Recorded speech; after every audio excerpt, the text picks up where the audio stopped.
Bueno, Faustino, a ver, tú vas a dar las clases de dirección deportiva en, Ajá, en la Academia Escafútbol, sí, el cual vas a empezar el día 1 de septiembre. Y me sí. gustaría que hablases un poco cómo funcionará, qué temáticas vas a dar, cómo funciona el curso este, Sí. la titulación que va a entregar la academia y todo eso. Bueno, Mario, te comento, como bien sabes, porque lo hemos hablado ya previamente, hace ya tiempo preparando este curso, este como el mismo contenido, la misma palabra dice, es un curso muy amplio de fútbol. No sé si ahora se ha cortado o me sigues oyendo. No, te sigo oyendo. Ah, perdona este inciso, es que como ha salido ahí un rótulo. Bueno, pues decía que voy a hacer hoy una pequeña exposición, un resumen del contenido del curso, que es un curso amplio, con mucho detalle, que al principio cuando desarrollas una idea lo vas escribiendo, lo vas haciendo y al final ves que va teniendo un contenido enorme, pero considero que todo es importante, todo tiene su trascendencia para cada momento y cada función del director deportivo y por lo tanto creo que lo voy a dejar así, tal como está saliendo, porque es muy extenso, pero muy aclaratorio de las distintas circunstancias por las que pasa la dirección deportiva de un club de fútbol. Entonces, como bien sabes, este curso de dirección deportiva es un curso online interactivo que los alumnos y los interesados podrán consultarme cualquier duda o cualquier comentario o aclaración que consideren oportuno hacerme sobre cualquier tema o capítulo del curso. En principio, quiero comentar y advertir a todo el mundo que es un curso muy complejo, muy extenso, porque las funciones de un director deportivo de fútbol, sobre todo si es un equipo de importancia, pues son muy complejas, muy variadas y muy amplias, porque hay que tocar muchos aspectos en la buena organización de una dirección deportiva en cualquier equipo que se precie. En el curso yo he cogido un ejemplo, lo he pensado mucho, pero creo que es conveniente. He cogido un ejemplo de un club muy grande, muy competitivo, que tenga posibilidades de ser campeón en su respectivo país y jugar, por tanto, a raíz de ser campeón, las competiciones internacionales que correspondan según la zona geográfica donde esté el equipo en cuestión. Entonces, lo primero que quiero hacer dentro del curso es dar una visión lo más completa posible del contenido del mismo. Y el contenido va a tocar aspectos de organización, aspectos deportivos, básicamente, lógicamente, porque es de todo el curso de dirección deportiva de fútbol, y luego de planteamientos de estrategia y de historia para aprender de los buenos ejemplos que ha habido en el mundo y evitar los errores que se cometen habitualmente en la práctica y en el desarrollo de cualquier director deportivo en un equipo de fútbol. Bueno, yo creo que lo primero que tendríamos que hacer en un club de fútbol desempeñando esta función es hacer una auditoría deportiva general del club para saber qué es lo que tenemos y qué es lo que nos podemos aprovechar de la sinergia del club que ya está en marcha y digamos, aprovechando todo el máximo del personal y de la organización que tenga el club ya establecida y en su caso, que será lo más normal, adaptarlo a las ideas del nuevo director deportivo y organizar todos los departamentos técnicos que corresponden a un trabajo como el de la dirección deportiva de un equipo de fútbol. Bueno, en primer lugar, una vez hecha la auditoría del club, hay que decidir qué personas y departamentos y funciones son válidas para el nuevo proyecto deportivo. Y una vez que se ha visto con claridad cuáles son las funciones y departamentos que pueden continuar tal como están organizados y desarrollados, pues se incluyen en la organización que el director deportivo plantee para ese club. Entonces, en ese momento, el director deportivo tiene primero que rodearse de un equipo de confianza, porque como las funciones son tan complejas, tan variadas y con un trabajo constante diario, no puede llegar a todo él mismo. Entonces tiene que nombrar primero un segundo, un hombre de confianza suyo, que transmita rápidamente sus ideas a todos los puntos del club, que sería como una especie de coordinador general. Entonces, ese coordinador general, digamos, en mi planteamiento y en el organigrama deportivo, que lo tengo dividido en dos secciones, una para que bajo la tutela del director deportivo lo lleve el coordinador general, que contaría con aspectos como la Secretaría Técnica de Fútbol, que esta Secretaría Técnica de Fútbol, como bien sabes, pues tiene que llevar todo el control de contratos de jugadores, de altas, de fichas, de plazos, de vencimientos, de renovaciones en su caso, o de cesiones de jugadores. Luego tiene otro apartado importante, que son los equipos de cantera del club.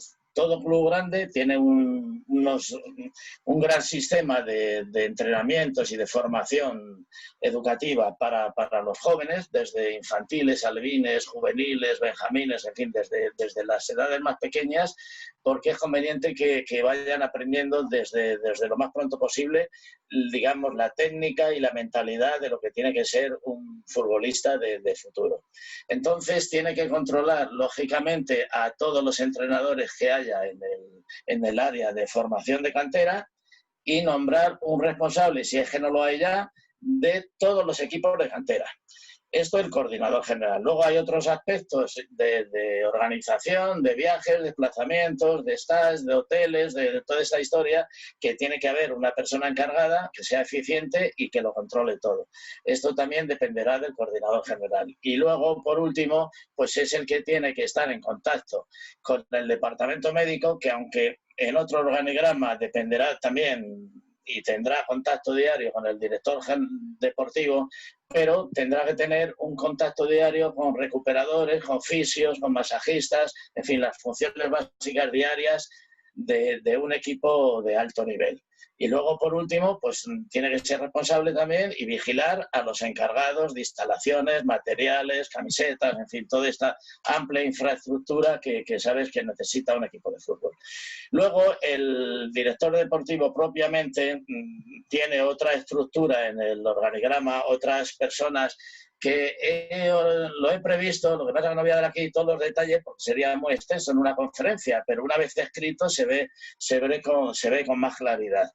Que serían en total un máximo de 5 personas con las que eso sí tendría que tratar a diario el director deportivo para conocer las últimas novedades, estar al día de las situaciones importantes y claves de un equipo de fútbol y él a su vez pues transmitir las ideas, los cambios, las operaciones que haya que ir haciendo en cada momento. Entonces eso es una labor, digamos, compleja, ardua, que cuesta organizar en un equipo nuevo de fútbol, que es el caso que estamos presentando, aunque sea un equipo grande y de nivel. Pero hay que empezar organizándolo todo como si se hiciera desde abajo, desde el principio. Bueno, pues en definitiva, el nuevo director deportivo, una vez que ya va conociendo la entidad con detalle y con precisión, tiene que marcar, digamos, lo que es la filosofía deportiva del club, que él quiere que se desarrolle y que se trabaje bajo esa filosofía. Asimismo, tiene que implantar un sistema de juego para que todos los equipos, desde el pequeño de la cantera hasta el primer equipo profesional, tengan un mismo estilo de juego y una forma de actuar y de desarrollarse en el campo en diferentes situaciones que cuanto más pronto se empiecen a aprender y a desarrollar desde los equipos de cantera, pues mucho mejor será para el futuro que se puedan incorporar jugadores jóvenes, promesas que hayan confirmado su calidad. Entonces, todas esas funciones, como digo, son muy complejas, pero son básicas para tener, digamos, una base de partida sobre lo que queremos hacer en un equipo de fútbol. Entonces, por ejemplo, voy a entrar un poquito en detalle en lo que sería la filosofía la filosofía del equipo, que sería, por ejemplo, jugar siempre con ambición de ganar. Tiene que ser un equipo ambicioso, que salga siempre para ganar. Desarrollar buen juego, porque desarrollando buen juego está claro que es más fácil ganar que si no haces un buen desarrollo de juego.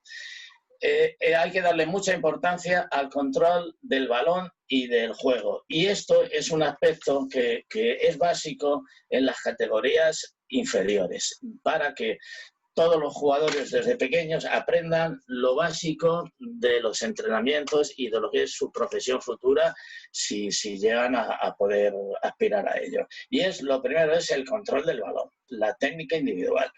Estamos hartos de ver todos los grandes equipos del mundo que incluso jugadores que están en las primeras divisiones de distintos países no tienen la técnica individual precisa y hoy día juega bajo mucha presión, a mucha velocidad, con marcajes muy estrechos y no se puede uno permitir el lujo de perder un balón porque no tengas las bases técnicas adecuadas.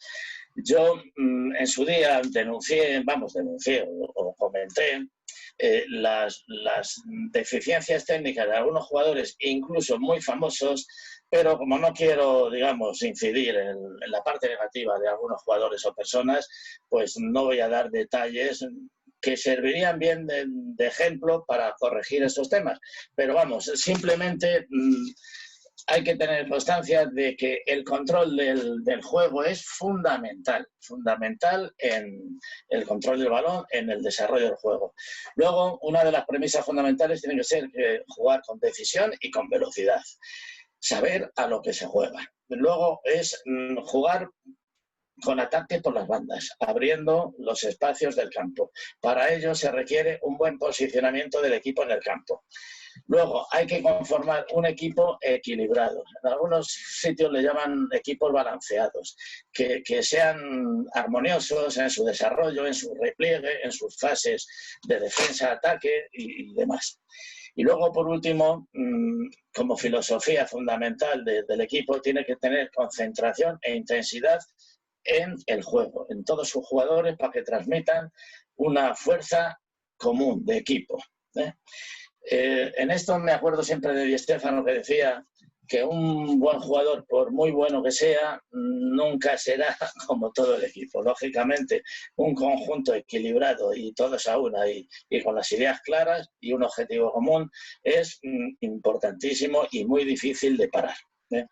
Entonces, para desarrollar este sistema de juego, que este sistema de juego no quiere decir luego jugar con un típico 4-3-3 o un 4-4-2 o un 4-2-3-1, en fin, o cualquier otro sistema que utilizan los entrenadores y los equipos para su desarrollo en el campo. Eso, digamos que no es lo fundamental. Lo fundamental es cómo se haga y con qué jugadores se cuente.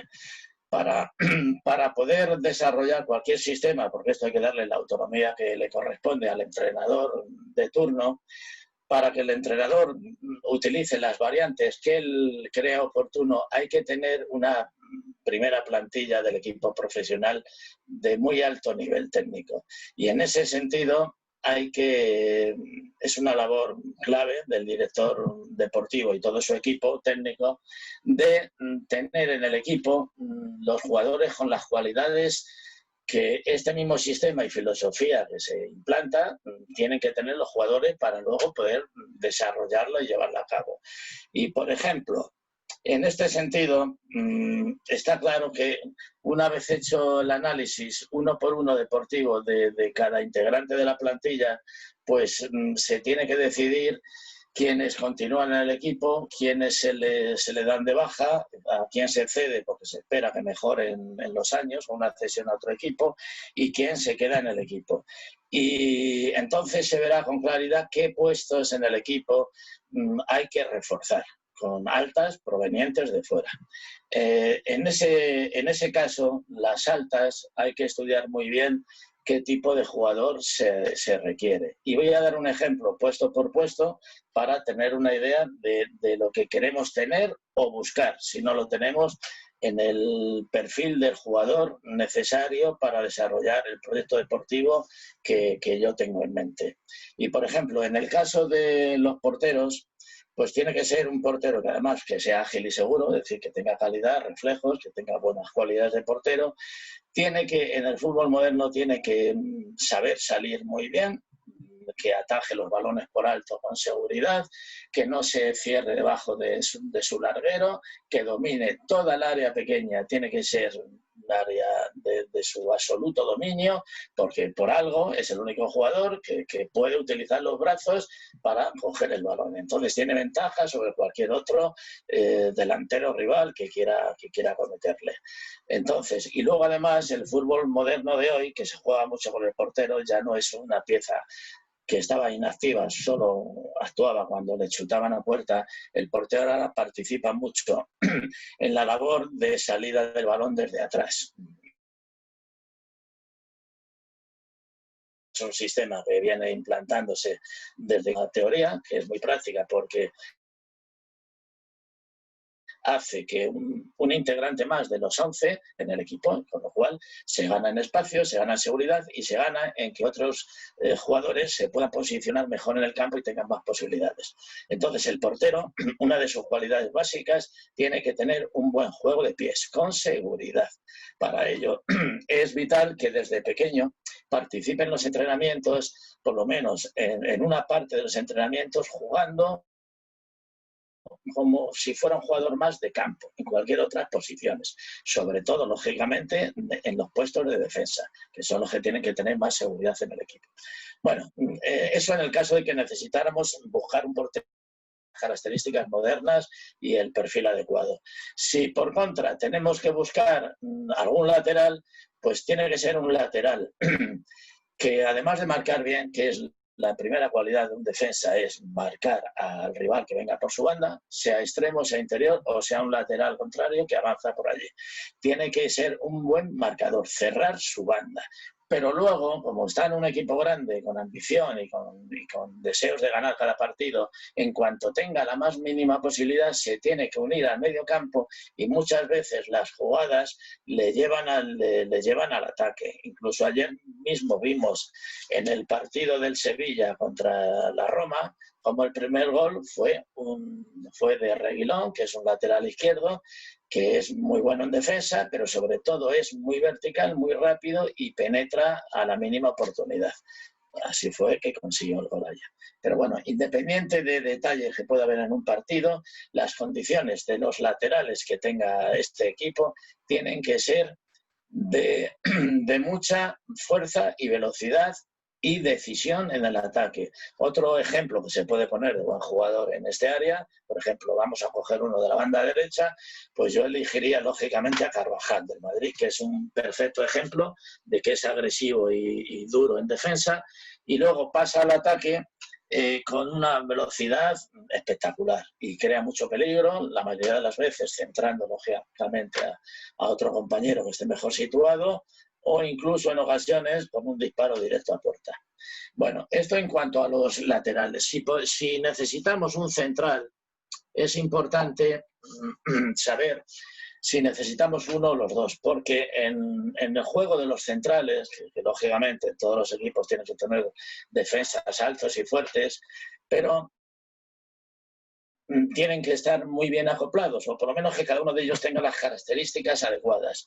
Y me refiero a que uno de los dos centrales, el que haga de central típico, que es el marcador nato, tiene que ser una persona de mucha cintura, muy duro en el marcaje y que no se le vaya el delantero prácticamente nunca.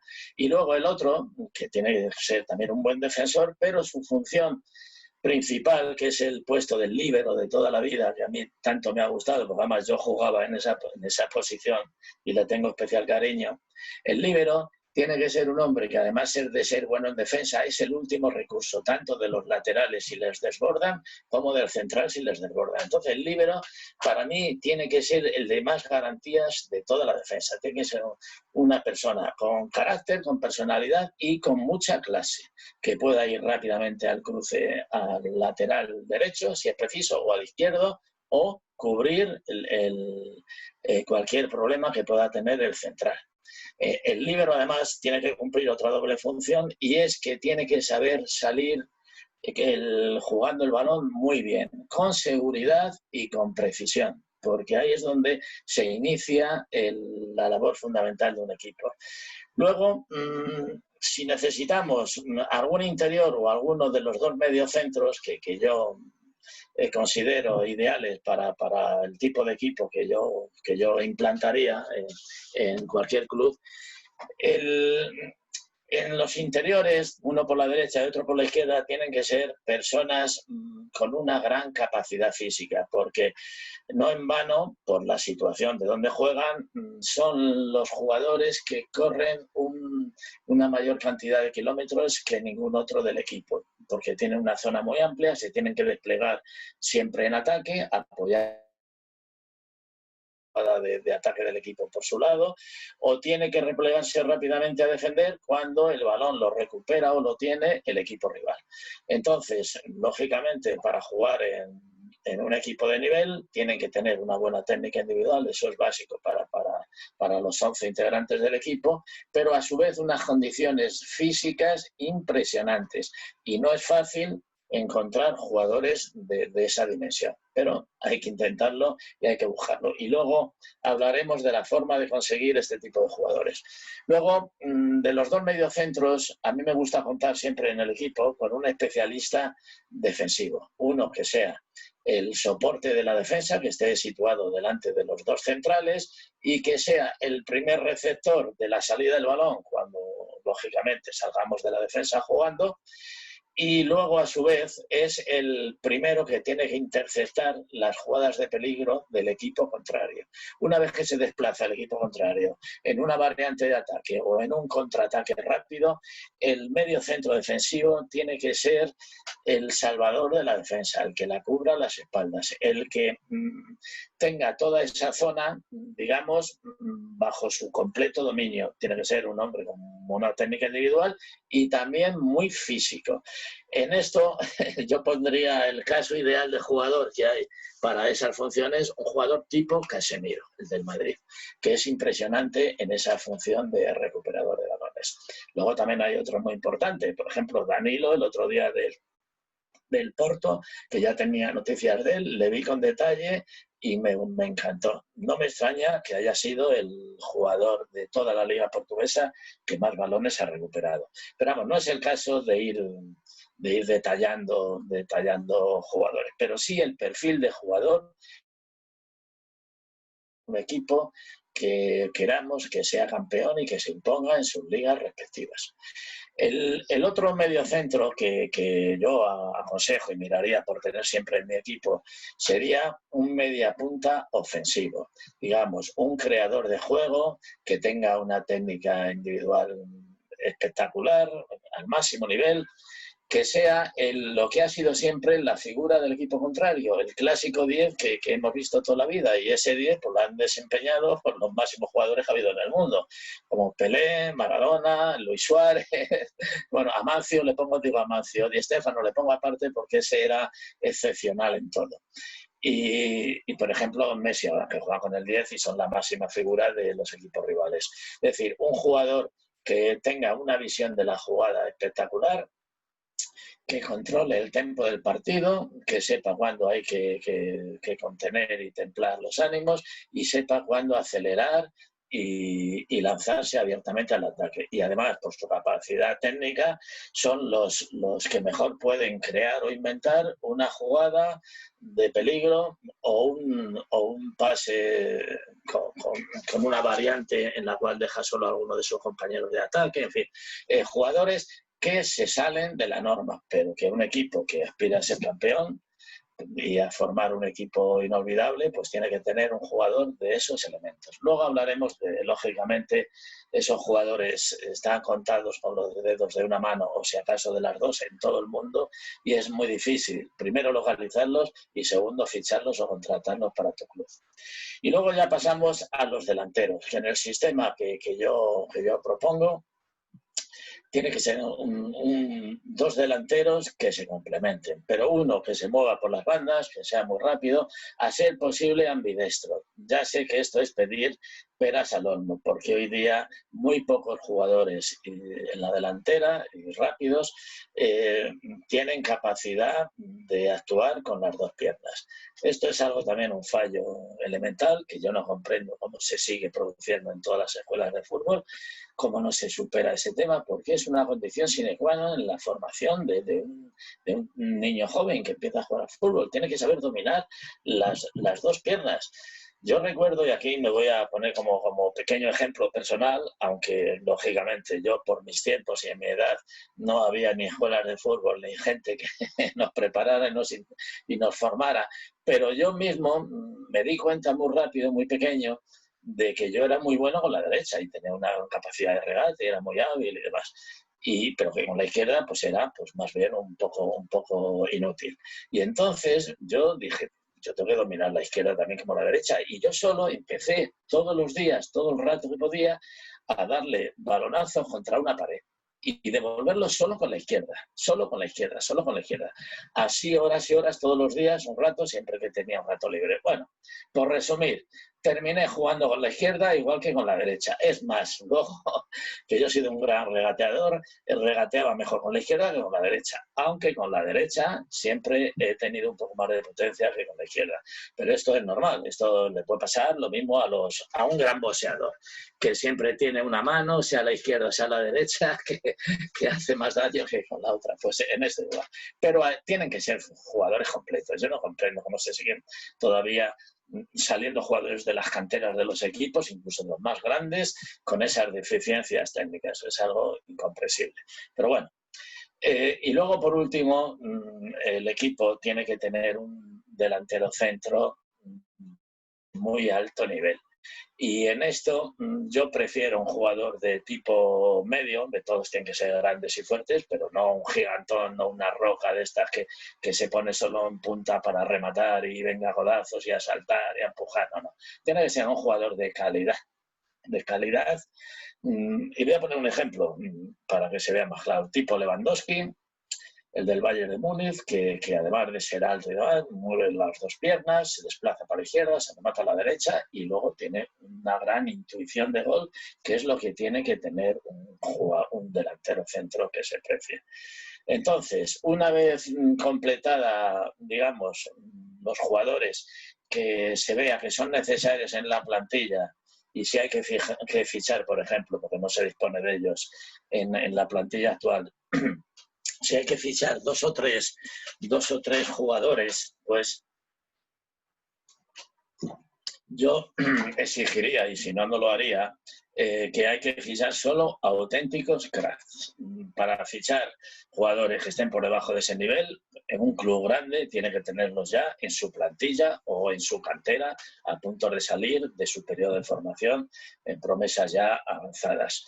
Entonces, para buscar un crack en cualquier puesto de los que he mencionado, lógicamente no es fácil. Primero, porque no hay muchos en el mundo. Y segundo, porque donde están, donde han aparecido, si es un club grande, desde luego no se podrá hacer nada, porque no lo querrán vender a ningún precio. Y si es un club grande, que tenga un entrenador competente y sobre todo un director deportivo que sepa lo que hace, porque no se va a dejar ir de las manos a una gran figura, sea del tipo que sea. Y me río un poco, sonrío, porque aunque es algo que parece tan obvio, vemos todos los días en ejemplos, y no voy a mencionar ninguno, que están en la mente de todos nosotros, que como grandes figuras del máximo nivel, y sobre todo en la delantera, se van de un club de la noche a la mañana de una forma sorprendente. Lógicamente, a base de pagar unas cláusulas de rescisión que están establecidas en su momento, pero que o no se hizo bien la oportuna renovación del contrato en su momento, o se dejó pasar, o se puso una cláusula que, aunque parecía inalcanzable en un momento dado, con el paso de los años los precios se disparan, como en toda la vida y sobre todo en el fútbol, y lo que antes era inalcanzable, pues luego te das una sorpresa de que es perfectamente alcanzable para algunos clubes. Y eso hay que preverlo y evitarlo. Pero bueno, si necesitamos un jugador de esos y no se puede traer porque los clubes donde están no cometen ese error que estoy citando, yo aconsejo que lo mejor es buscar entre los jugadores jóvenes. Y esto hay que tener un control muy amplio de las canteras, pero ya en jugadores ya que no tengan un mínimo de 18 años como mínimo, 18, 19, 20, 21, 22. Porque si se fichan más jóvenes con 17 años o menos, hay un riesgo de que lo que parece ser una figura total en ciernes se quede en nada, por las causas, primero fisiológicas y segundo de mentalidad, tercero de entorno de familia, de formación de esa persona, que se puede perder a la mínima y no se puede gastar una millonada en fichar. Pero ahora me voy a quitar el aire porque me está dando que no puedo terminar pudiendo hablar. Un segundito.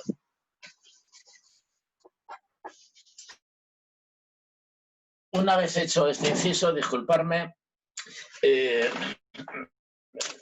aconsejo pues buscar los grandes cracks del futuro, jóvenes, pero ya formados. La mayoría, lógicamente, vienen de Brasil y de Argentina, que son, digamos, el sitio donde se nutren todos los grandes clubes, por dos causas. Primero, porque es donde más jugadores de grandísima talla mundial salen, porque todavía, más bien por desgracia para su sociedad, los chicos jóvenes, una de sus salidas únicas es salir a base de triunfar en el mundo del fútbol y desde muy pequeños, dedican muchas horas, porque no pueden hacer otra cosa, a jugar en la calle. Entonces, esto viene también un poco a colación con lo que es necesario trabajar o desarrollar para llegar a un nivel alto de competencia. Y está demostrado que en cualquier profesión a la que te dediques, sobre todo si es deportiva, hay que echarle un mínimo de 5.000 horas para coger un grado de excelencia en cualquier deporte que quieras practicar, y en este caso el fútbol.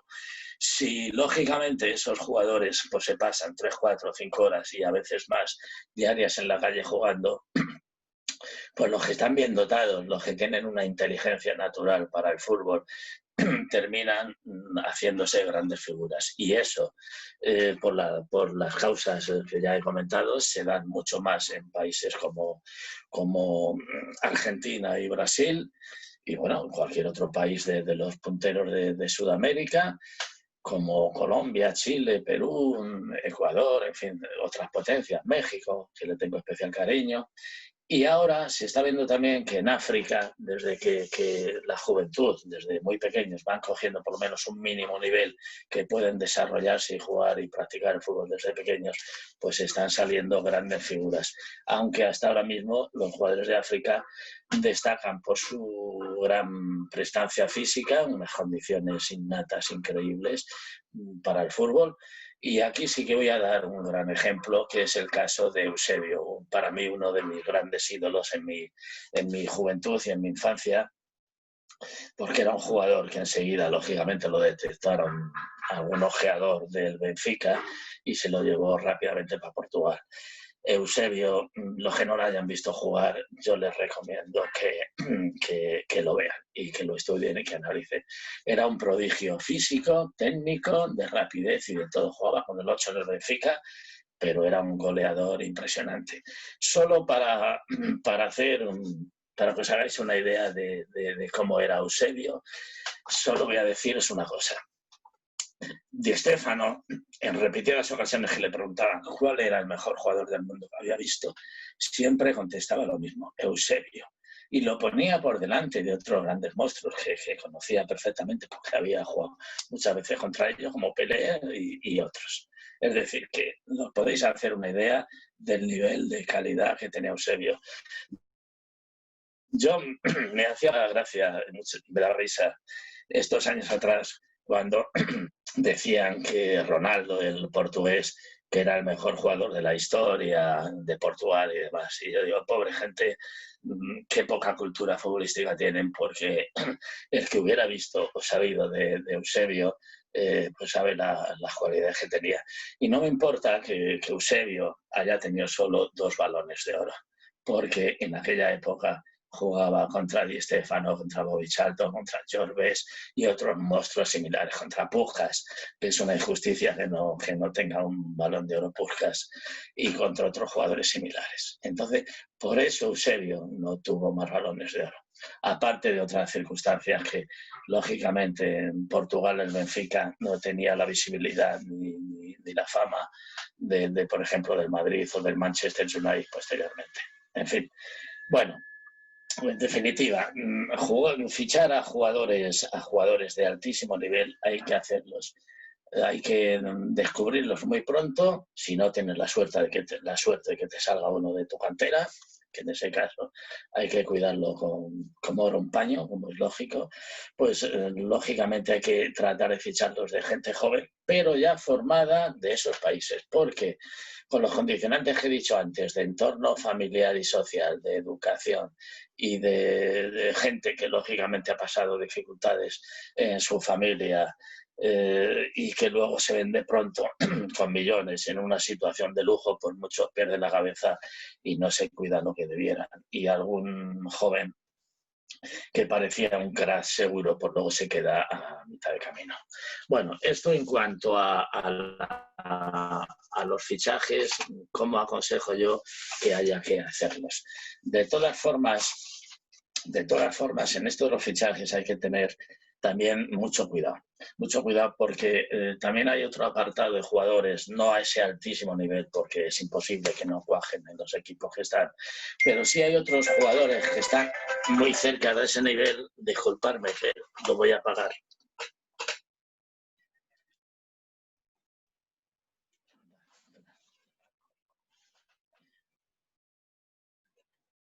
¿Sí? ¿Me llamabas? Bueno, venga. Bueno, en definitiva, lo que quiero decir es que el fichar jugadores de gran nivel es muy difícil. Y hay veces que no queda más remedio que recurrir a otros jugadores de un poquito menos nivel, pero que son grandísimos jugadores, y mientras tanto no podamos conseguir a los máximos cracks, pues hay que alinear 11 jugadores en cada partido en todas las competiciones. Entonces, hay algunos jugadores que, porque no han cuajado con la mentalidad del entrenador correspondiente o con la directiva del club o por cualquier otra circunstancia, que se escapan en fin, a una comprensión fácil, pero que son grandes jugadores y que no están brillando lo que debieran porque no los ponen al 100% o porque están en medio rebeldía o cualquier circunstancia de estas. Y ha habido siempre muchos casos en la historia del fútbol que grandes jugadores no han explotado hasta que otra persona, el director deportivo correspondiente, ha confiado en ellos, los ha fichado y les ha dado la importancia clave para que un jugador desarrolle todas sus cualidades en el campo, y han dado resultados espectaculares. En fin, este es un caso de, por ejemplo, voy a citar el partido que vimos ayer de Banega con el Sevilla. Pues es un jugador que, sin llegar al nivel de altísimo crack, pero tiene una calidad técnica que cuando está en forma, y eso es trabajo del entrenador y del director deportivo, es una maravilla verle jugar. Y este jugador que ha jugado en grandes equipos, pero al final no es que pase sin pena ni gloria, porque lógicamente con tanta calidad destaca, pero no ha tenido el rol importante que debiera haber tenido. Y ahora ya es tarde, porque en el Sevilla, cuando mejor está jugando y está acoplado, pues ya tiene una edad que se va casi a retirar y se va a ir a jugar a Qatar, digamos, allí a hacer dinero en los últimos años de su vida. Y este jugador lo pongo como ejemplo porque ya se le conocía de hace tiempo, ha estado en el Valencia mucho tiempo y en otros grandes equipos. ¿Cómo no lo han centrado y han hecho de él lo que podía haber llegado a ser? Pero bueno, este es uno de los casos que suelen pasar en el tema de los jugadores. Luego, cuando hay que fichar cualquier otro jugador, hay que separar el grano de la paja y trabajar. Si se trabaja, porque no queda más remedio, con un agente o una agencia que lleve a un jugador que nos interesa, hay que poner los términos muy claros en la negociación. No se puede hacer a cualquier costa ni de cualquier manera. Eso al final es malo para el club, en primer lugar, y para y para el director deportivo y también para el jugador. Las cosas hay que hacerlas bien y si no se hace así, pues es mejor descartar esa posibilidad, por muy bueno o importante que nos parezca ese jugador. Bueno, en definitiva, hay que tener mucha intuición, porque luego los fichajes que hay, lo que he dicho yo de las características técnicas y cualidades de cada jugador en cada puesto, esto es obvio y esto no se me ha ocurrido a mí de hoy para mañana. Esto es algo que el 99% de los expertos del mundo del fútbol que están en cualquier club lo conocen y lo saben y son las cualidades ideales de los jugadores para esos puestos. Pero ¿qué pasa? Que luego lo que cambia y lo que se tiene o no se tiene es la visión, la intuición o el conocimiento para saber qué jugador va a dar buen resultado, va a llegar a ese nivel y quién no. Y lógicamente eso o se tiene o no se tiene y eso es la personalidad, la característica del director deportivo que se tenga, que hay que saber hacerlo o no se dispone de esa cualidad. Bueno, pues en definitiva, digamos que el hacer una plantilla del máximo nivel en un equipo es muy, muy difícil y hay que tener mucha experiencia. Y aún así, muchas veces uno se equivoca, pero aunque se equivoque hay que aprender de los errores propios y no volver a caer en el futuro en los mismos errores. Bueno, yo creo que en el tema de la compraventa de jugadores digamos, y confección de plantillas, hay un ejemplo que los directores deportivos tenemos que tener siempre presentes y según el equipo en el que se trabaje, en el que se actúe, se puede tomar un camino u otro. Si es un equipo muy grande, pues solo tiene que pensar en ser campeón y en tener a los mejores jugadores del mundo de una forma o de otra, todas legales. Pero si no es un club de ese nivel tan importante, por ejemplo, yo aconsejaría actuar como hace el Oporto. El Porto de Portugal es un ejemplo increíble. Su presidente, Da Costa, es un fenómeno. Compra por su red de ojeadores, de scouting, de entrenadores, de gerentes, en fin, todo el personal técnico que tiene es impresionante lo que acierta. Coge jugadores muy jóvenes, normalmente de Sudamérica, los forma, los tiene 3, 4 años y luego los vende con unas cantidades astronómicas. Por ejemplo, voy a poner varios casos de ejemplo. Compró a Falcao por 4,5 millones. Lo tuvo 3 años, que dio un rendimiento espectacular y luego lo vendió por 40 millones de pesetas. Una diferencia que casi se multiplica por 10. Pero es que lo mismo hizo con Pepe, con Deco y con otros muchos jugadores.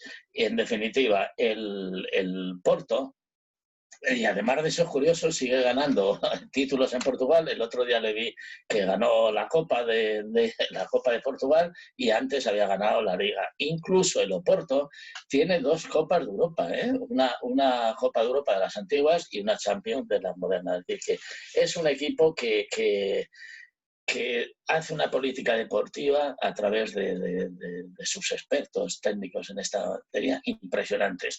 A otro nivel, pero también ha hecho mucho dinero, el Mónaco. El Mónaco en Francia, por lo que es el Principado y que está adherido a la Liga 1 de francesa, pues aunque ha ganado una liga, precisamente, no hace mucho, le ganó una liga al poderoso PSG, pero su función básica no es esa. Y el director deportivo que tenía, el gerente, era un fenómeno y conseguía unos jugadores de una parte del mundo, de otra, los desarrollaba y luego los vendía a precios astronómicos. Bueno, la cifra de beneficios, de ingresos y gastos de la plantilla del Mónaco sería para ponerla como ejemplo en una universidad de negocios o de cualquier otro tema, porque ha ganado infinidad de dinero. Os voy a poner últimamente el último ejemplo que consiguió, que ha sido el más espectacular, pero que le han seguido 6 o 7 jugadores que han vendido unos precios impresionantes. Y ha sido el traspaso de Mbappé al Paris Saint-Germain. Bueno, esto quiere decir que el trabajo de un director deportivo, la visión que tenga, los conocimientos, la intuición para detectar y sacar adelante a jugadores jóvenes con una proyección espectacular es decisiva para un club de fútbol. Bueno, yo creo que meterme más en temas técnicos de cómo organizarse y demás, pues es muy pesado para una charla, digamos, como la que estamos haciendo ahora. Yo, si me lo permite, Mario, y si tenemos tiempo, me pasaría a otro punto básico dentro de la función del director deportivo, que es el fichaje del Sí, sí, entrenador. Sí, sí, sí, ¿te Faustino. parece, Mario, que pase al tema del entrenador Sí, para que sí. demos una variante? Bueno, Vamos en a el hacer caso de...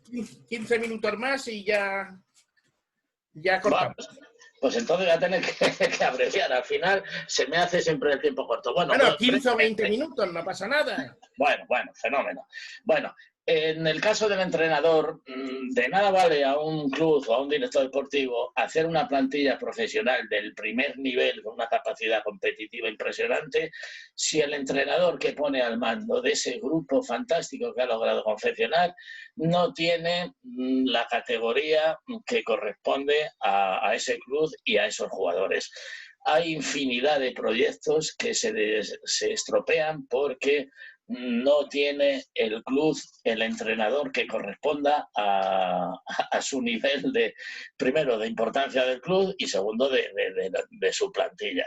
Esto es algo que vemos todos los días y que nos hacemos cruces como se puede tener a gente, digamos, que no está al máximo nivel y estropear una plantilla y unas posibilidades y una potencia de un club impresionante. Esto ha pasado en todos, desde los más grandes de un país, en este caso de España, a los más grandes de cualquier otro país. Y podría citar 1001 ejemplos de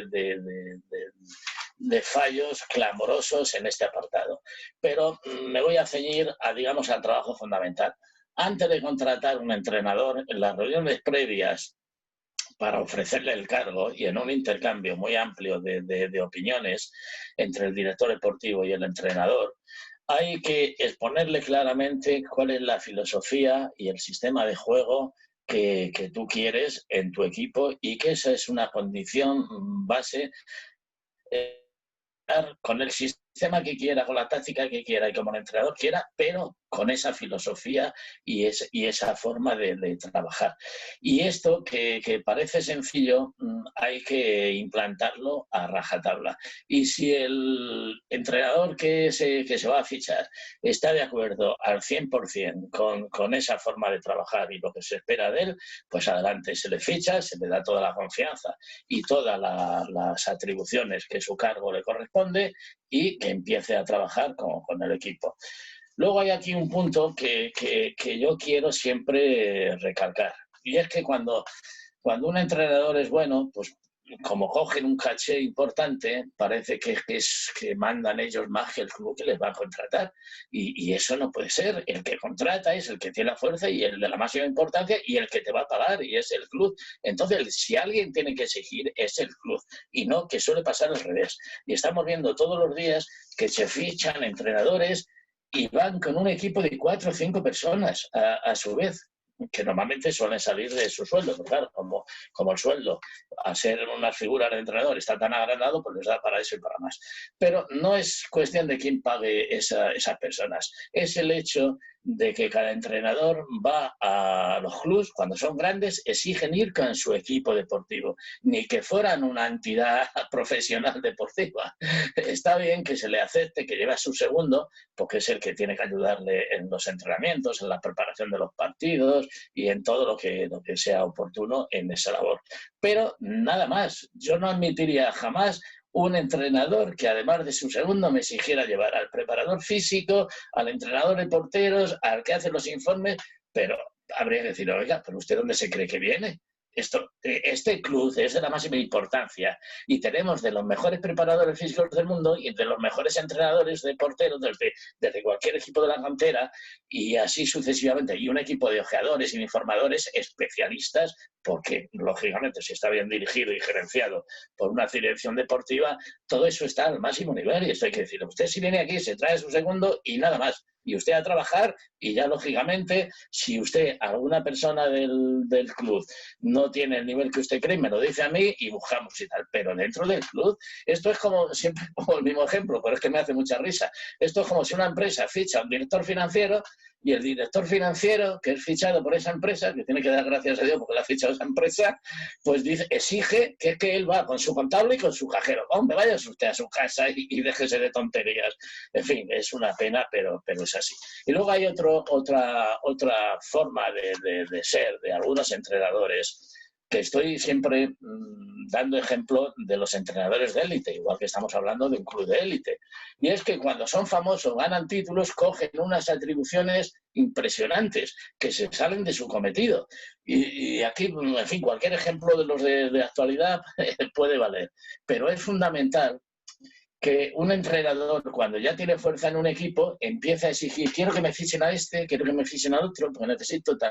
Y eso no se puede permitir tampoco. El entrenador tiene que decir, en mi equipo, al director técnico, claro, director deportivo, le tiene que decir, necesito un lateral izquierdo que suba la banda, que haga esto, que haga lo otro, porque el que tenemos tiene esta limitación. Bueno, y eso es de sentido común, como si le falta un medio, un delantero, un defensa o un portero, el puesto que sea, porque puede haber una deficiencia en el equipo.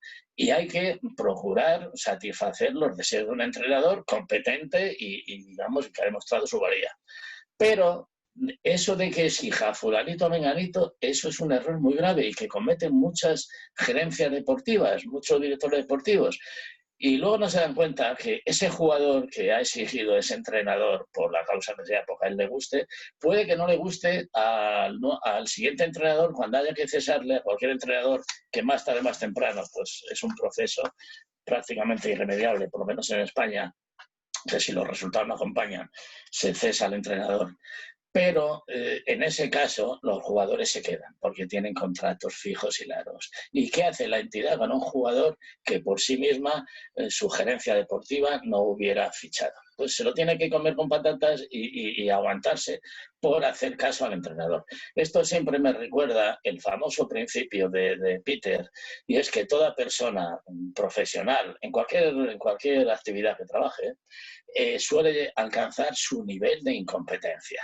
Y, por ejemplo, por no salirnos del área deportiva de fútbol que estamos tratando, si uno es buen jugador, como en el caso de la mayoría de los entrenadores, sobre todo los que tienen éxito ahora mismo, uno es un gran jugador y cuando acaba su carrera pues se dedica a entrenar. Ha habido casos de los más exitosos de la historia. Y luego de entrenadores muy bueno también, pues encantados y fenómenos. Pero hay algunos que se cogen atribuciones de directores deportivos o de gerencia máxima. Y ahí ya el que ha sido bueno en un puesto o en otro no lo es bueno siempre, porque cada persona tenemos nuestras capacidades y somos muy buenos para algunos aspectos o algunos trabajos, pero no somos tan buenos en otros trabajos o en otras funciones. Y entonces hay que delimitar ese campo desde el principio, claramente. Y en definitiva, esto es lo que me gusta recalcar en el caso de los entrenadores. Bueno, ahora si me permitís, que el otro día me quedé a medias con el comentario que hacía sobre los mejores managers o directores deportivos de la historia. Y digo managers porque en el único sitio donde no hay directores deportivos específicos es en el fútbol inglés, que allí le llaman manager, pero que manager comprende e incluye allí la función de entrenador con la de director deportivo. Y han tenido unos ejemplos maravillosos, como por ejemplo Max Busby en el Manchester United, que en su día tuvo a 3 balones de oro en la plantilla y a la vez tuvo a Dennis Law, el escocés, tuvo a Bobby Charlton, el inglés campeón del mundo y campeón de Europa varias veces con el Manchester United, y a George Best, el irlandés, que era una maravilla de extremo izquierda, de punta por la izquierda. 3 balones de oro que consiguió él con su equipo de ojeadores, con su visión de fútbol y demás. Pero igual que hay esos casos, pues ha habido otros, digamos, un poco especiales y diferentes. Y porque no quiero que hoy me quede nada en el tintero sobre la figura del que yo considero el mejor director deportivo del club, que tampoco era su puesto específico, sino que era de presidente, que es el don Santiago Bernabéu, que ha cambiado la historia del fútbol en España, en el Madrid, y ha pasado y ha llegado su club a ser nombrado el mejor club de la historia del siglo XX. importante. Don Santiago Bernabéu, aparte de su labor presidencial increíble, que él, contra viento y marea, se propuso construir un gran estadio para dar espectáculo, para hacer más grande el equipo, y más y lo consiguió en unos años muy difíciles y en unas circunstancias financieras de extrema dificultad.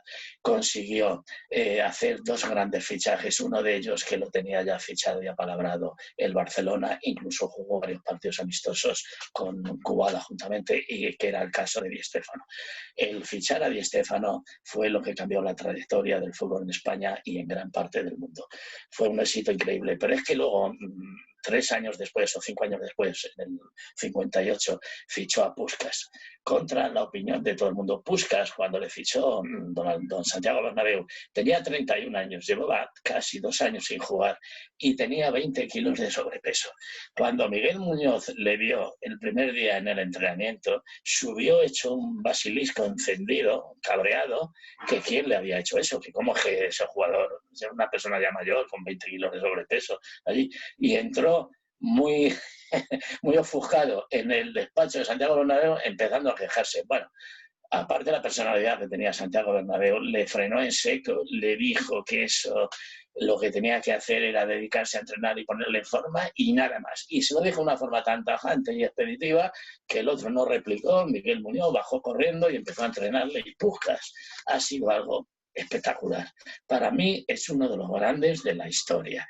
Yo lo he visto incluso de cerca, y le he visto muchos partidos, y como chutaba Puskás no chutaba nadie. Es un hombre que en su plenitud fue con Hungría el primer equipo que derrotó a Inglaterra en las islas. Le metió 6-3 con 2 goles suyos, uno de ellos inolvidable, en Wembley, que se quedaron los ingleses atónitos. Pidieron la revancha y en la vuelta en Hungría les metieron 7-1, también con 2 goles de Puskás. Era una cosa inaudita la calidad que tenía. Y no fue campeón del mundo Hungría en el 54, porque fue una encerrona política, que como Hungría estaba dentro de los países bajo el telón de acero dominado por Rusia, que no bajo ninguna circunstancia la UEFA iba a permitir que fuera Hungría campeona del mundo. Y en la final contra Alemania, que perdieron por 3-2, que jugó lesionado con una herida en el pie que lo tenía medio roto Puskás, aún así le anularon un gol de mal. Habían embarrado el campo, una encerrona espectacular. Y luego, cuando hubo la invasión de los tanques soviéticos en el 56, Puskás y varios otros jugadores húngaros como Zibor, Kostis y demás, y Puskás, se quedaron. Kubala ya había salido un poco antes, se quedaron, no quisieron volver a su país. Entonces lo denunciaron a la UEFA, Hungría, y estuvo 2 años sin poder jugar Puskás. No hacía nada más que una exhibición de vez en cuando. Y entonces, para resumir, Puskás, con 2 años sin jugar al máximo nivel, y con los pocos partidos que se jugaban entonces, que ahora los goleadores, que por ejemplo los mejores van a terminar siendo de la época actual, Messi y Ronaldo, que rondarán por 700, 750 goles, cuando acaben su carrera, jugando el doble de partidos más o menos de los que se jugaban antes, las cifras de los grandes goleadores de la historia es que son incomparables. Por ejemplo, el mismo Puskás metió oficialmente 1.162 goles, estando 2 años sin jugar. Era una cosa increíble. Y Pelé, que es el máximo goleador oficial de la historia, metió 1.262 goles. Este sí jugó más partidos porque tuvo una carrera mucho más amplia. Puskás, aunque jugó hasta los 39 años en el Madrid, el estar 2 años sin jugar le hundió. Bueno, pues volviendo, Alfredo, a don Santiago Bernabéu. Aparte de fichar a Di Stéfano y a Puskás, tenía unos coletazos y unas genialidades increíbles. Y voy a acabar con la última genialidad de Santiago Bernabéu. Y es cuando se fue a Alemania a fichar a un jugador que habían recomendado sus técnicos. Porque una cosa me viene al pelo. Una cualidad fundamental que tiene que tener el director deportivo es que en los fichajes, y sobre todo en los grandes, pero en todos, tiene que decidir él solo. Le pueden aconsejar los informadores del club, los ojeadores, los scouting, quien sea, pero la decisión final la tiene que tomar él. Y eso, don Santiago Bernabéu, en los grandes fichajes, los llevaba a rajatabla. Y cuando ya era muy mayor y ya no estaba para demasiados trotes, pero él quiso ir a Alemania a ver el gran fichaje que iban a hacer. Y estuvo viendo un partido en Alemania, donde jugaba el equipo que iban a fichar, el jugador del equipo que iban a fichar, y el descanso del partido dijo, ¿cómo se llama ese jugador que se ha peleado con el árbitro, con los compañeros, hasta con los rivales, por supuesto? Dice, ¿cómo se llama ese jugador que han estado a punto de expulsarle 2 veces? Y le dijeron, se llama Stielike. Y dijo automáticamente, ficharme a ese. Y ni que decir tiene que Stielike fue el último gran fichaje de don Santiago Bernabéu, que desgraciadamente murió poco después. Eso da muestra de la genialidad de un personaje único al que yo admiro y admiraré siempre.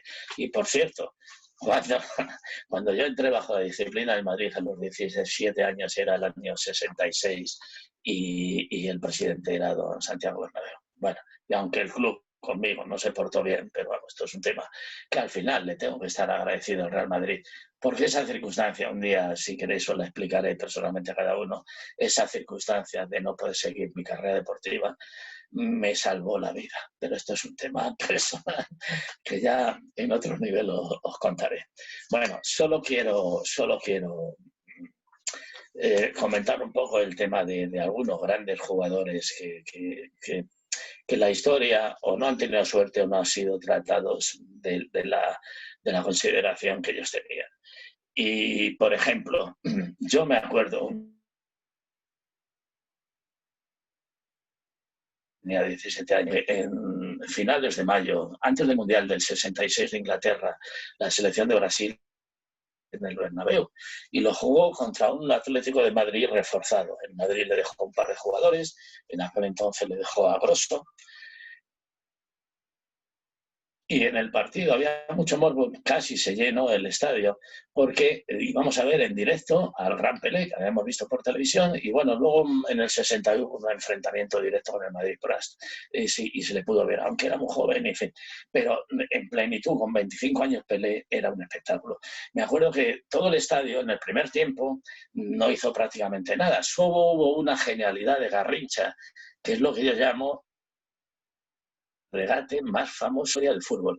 Y me da pena que no ha sido grabado, ahora no lo he podido localizar, no ha sido grabado por ninguna cámara de televisión. Le hizo un regate a Garrincha a un jugador que era de un gran nivel defensivo, que era Isacio Calleja, el lateral izquierdo del Atlético de Madrid y titular en la selección española. Bueno, pues empezó el partido, yo estaba en esa banda, y en 2 o 3 veces le hizo los clásicos regates de Garrincha, que amagaba para la izquierda, se iba en largo hacia la derecha y otra vez se recortaba, en fin. Le tenía loco en los primeros 20 minutos, porque todo el juego de Brasil iba por la banda de Garrincha, por la derecha. Y en una de las veces cogió el balón, y os lo voy a explicar así de viva voz para que os hagáis una pequeña idea de cómo fue el regate. Cogió el balón entre sus piernas arqueadas, parecía que había montado a caballo toda su vida y no, y era por raquitismo. Tenía las piernas muy arqueadas. Entonces cogió el balón y se lo puso entre las 2 piernas. Hizo un amago y sin tocar el balón salió corriendo, pero corriendo 8 o 10 metros. Y entonces Calleja estaba tan mentalizado en seguirle que le siguió. Y cuando llegó a donde estaba Garrincha, que se paró en seco, dijo, pero coño, ¿dónde está el balón? Dio vueltas y no. Y el otro, con un garbo y una clase impresionante, volvió andando con tranquilidad, cogió el balón, que había dejado la puesta atrás y siguió la jugada. Bueno, nos quedamos todo el estadio, que eso es increíble. Un regate sin balón, bueno, algo inaudito. Bueno, luego de los regates y demás, que me gustaría otro día hablar largo y tendido sobre eso, pero no da tiempo. No da tiempo. Solo terminar por comentar que en ese partido íbamos todos con el morbo de ver a Pelé, y que a ver si es verdad que era tan bueno como Di Stéfano, porque Di Stéfano se había retirado en el 63, 2 años antes, 3 años antes, perdón. Y en el primer tiempo no hizo nada Pelé, pasó desapercibido. Y en el descanso todos comentaban, pues si Stéfano era 100 veces mejor, era tal, era cual, en fin, este Pelé es un bluff y tal. Bueno, empezó el segundo tiempo y en 20 minutos metió 3 goles Pelé. Una cosa impresionante. Cómo se iba de defensa sin correr, sin desplazamiento, ¿no? La carrera lo hacía todo. Medio parado, medio en corto, pero con un regate en corto y un disparo seco fulminante impresionante. De los 3 goles, me acuerdo bien que uno de ellos, al portero del Atlético, que creo que era Madina Beitia, se tiró en una gran estirada y paró el balón, pero llevaba tanta potencia que entró dentro de la portería el balón y el portero, que fue uno de los goles. Y entonces vimos la enorme calidad que tenía ese monstruo del fútbol que fue sin duda Pelé. Bueno, pues no quiero extenderme más porque si empieza otro tema me voy a quedar a medias y entonces yo creo que como charla os he querido dar una visión más o menos amplia de lo que es la dirección deportiva de un club de fútbol y animaros a que os dediquéis a esa profesión si podéis, que os preparéis con las herramientas técnicas y de estudio lo más acertadas posibles, porque es una profesión apasionante y esto se lo recomiendo a cualquier hombre o mujer que quiera desarrollarse en el mundo del fútbol. Venga, gracias a todos por escucharme, espero no haber sido muy pesado en mis explicaciones y hasta otra. Un saludo cordial. Vale, muchas Mario, gracias, Tino, sí, por esta breve charla, sí, introducción al curso de director sí. deportivo. Muchas gracias y estamos en contacto. Gracias a ti, Mario. Hasta siempre. Un abrazo. Venga. Hasta pronto. Adiós.